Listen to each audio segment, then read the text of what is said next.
Hello friends, it's Techman Pat, and today we're going to be talking about NBN modems and choosing the right NBN modem for your situation. So look, there are many modems out there in Australia. It's not like we have one modem and router combo that each and every household has apart from HFC. This isn't a perfect world and we shouldn't really expect it.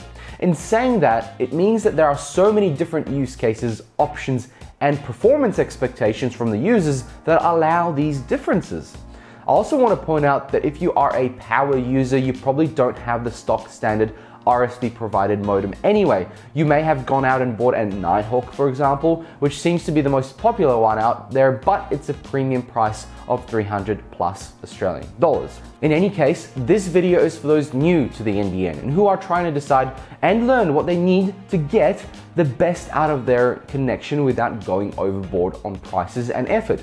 Because spending more doesn't always get you more, and if you are only paying $50 a month for internet, why would you go out and buy $300 modem when an $80 modem will do the job very, very well? Also, before I start, if you want to learn what different types of connections the NBN has, check below in the description to one of my videos that will explain it. And on the topic of other videos, if you like this type of Aussie content, consider subscribing and tapping that like button. Always helps in the world of YouTube. Now, I certainly cannot buy all the modems out there, but what I can do is do research, and I have compiled the best of the best from sites like Whirlpool. So apart from some recommendations, I also have two here with me, which one is my top recommendation and which one you should never buy. I guess you can see the spoilers here, but I have talked about this modem in the past in other videos. Now, getting the modem from your RSP is not always the worst idea. However, the rule of thumb is that if you have a modem from your RSP, the performance of the connection may be okay or very good. However, all the features after that are going to be extremely poor. Wi-Fi performance on an RSP provided modem has been known to be subpar. In fact, I spoke to an RSP rep who said that their own modems in-home Wi-Fi is extremely bad, so a router is highly recommended. Also recently, I also had spoken to the CEO of Lontel, and if you want to watch that interview, the link is below also.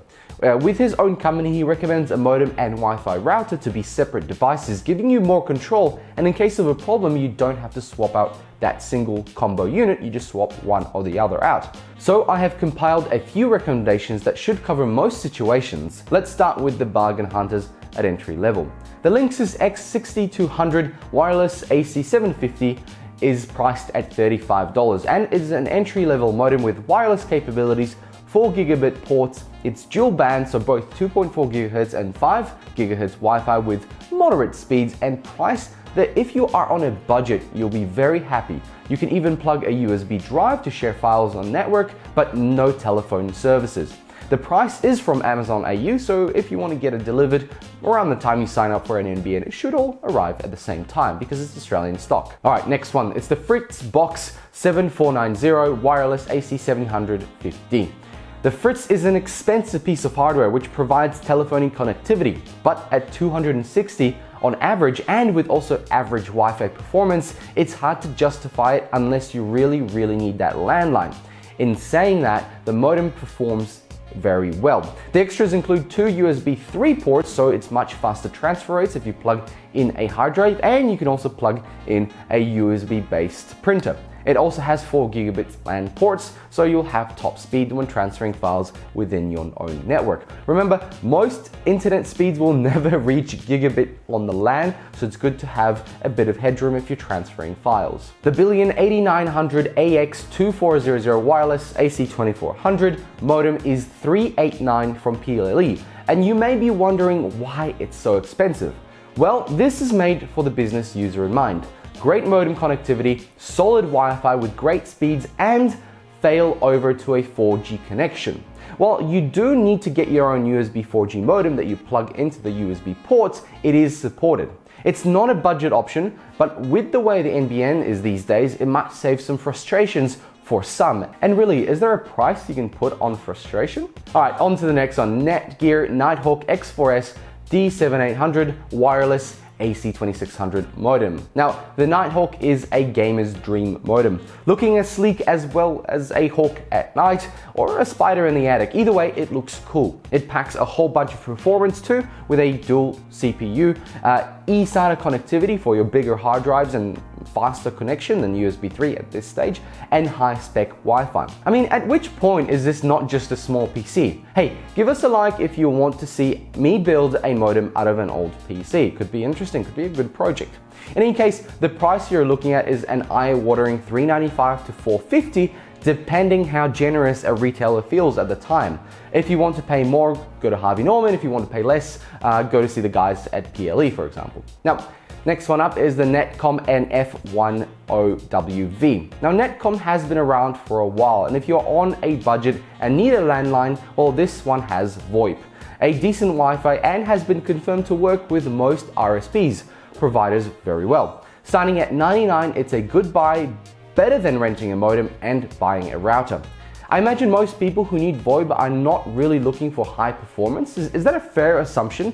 Let me know in the comments below. Is it just business users, or do you have home landlines also? Okay, next up is D-Link Taipan Wireless, AC3200. Okay, so the Taipan, if money is not a problem and you just don't care, you want the best of the best, this is it. You pay 500 bucks or so and off you go. You get everything, it works, and you're done. What else can I say? That's it. Okay, so finally we get to my recommendation for those who have fiber to the node, fiber to the curb, fiber to the premises, or also known as fiber to the home, and even ADSL 2+. Remember, HFC modems are only ever provided by NBN Co, and they stay at the premises. The TP-Link is my pick for a couple of reasons. First off, it has great software, including an app for your mobile device. I have confirmed it works with all major NBN providers because yes, that is a thing. There are modems that don't play well. I will talk about this in a moment actually. Apart from a few standard features that give you really great control of your network, it also has its own VPN server so you can access your home services as if you're local when you are traveling remotely. It also has one of the best chipsets for getting the most out of your fiber to the node connection. So I want to share with you the swap I did with my old modem, and I'll talk about the modem in a second, to this TP-Link. First of all, the top is the speed I was getting before, and 30 minutes later, I swapped out the modem and I slotted in this one, and you can see the speed changed drastically without messing around with any of the settings, just straight swap of a modem, reconnecting and going from there. It's quite a surprising improvement. Now this has 4 gigabit slots, USB 3, fantastic 5G Wi-Fi, very fast, and it only costs around $200. Yes, the price might seem like a lot, but if you want to make the most out of your fiber to the node connection, this is the modem for you. If you are using it for other purposes like fiber to the home, fiber to the premises, you might actually get away with a different modem, but this one can also go with those connections. Remember to check what connection you have before you buy a modem, but mainly check if the modem actually supports it, because modems like this can support a whole bunch of connections. So my recommendation for fiber to the node is this modem right here. You're going to get the best speed from my experience and from testing, actually from speaking to actual reps. Now this modem has the highest sync rate I have ever seen. Testing it at multiple homes that I've been able to go to, it has about 10% better than most, and sometimes even 30%, which may not seem like much, but every megabit counts. Now, here is who to avoid. I do not recommend the ASUS DSL AC52U, specifically because the chipset ASUS seems to use has issues with the Australian NBN fiber to the node connections. I have confirmed this with an RSP representative. Now, don't get me wrong, it still works, but you won't be getting the speeds as advertised. So only get it if you have fiber to the premises, because it works really well for that connection because it's fast. But something to do with sync rates and the modem chipset it uses. Don't ask me, I'm not a specialist, but that's what I've been told. Now, seeing results like this, many people may be thinking they're getting terrible performance because they're using a bad modem. The rest of the modems mentioned will sync very well too, so don't think any of those modems will be any worse than potentially this one. But fiber to the node, this is the one I highly recommend. Now friends, this list isn't exhaustive by any means, but I think I have narrowed it down to some good options for those who want to go out and buy their own modem and router combo. I have more on my list, but I couldn't find a local retailer that stocks them, so therefore it won't be on my list. Now, as always, you can go get a modem from your ISP, pay the little rental, get locked into a 2-year contract, and buy something like a Google Wi-Fi mesh router. But I hope in any case this list has been a little bit helpful to maybe save you some money. And remember, the biggest thing with NBN is that you can swap providers by just calling them or signing up to the new one, and make sure you cancel the old one. And it usually takes between 15 minutes to an hour to actually swap to a new connection. You could probably bounce around every month to check which provider gives you the best speed. Now, as always, my recommendations are below in the comments, and if you guys have any questions, feel free to ask and I'll chat to you below. Like, subscribe, and let me know in the comments what modems you're having problems with, because I'd like to actually find out what the ones that are problematic are. And I'll catch you guys in another video. Bye!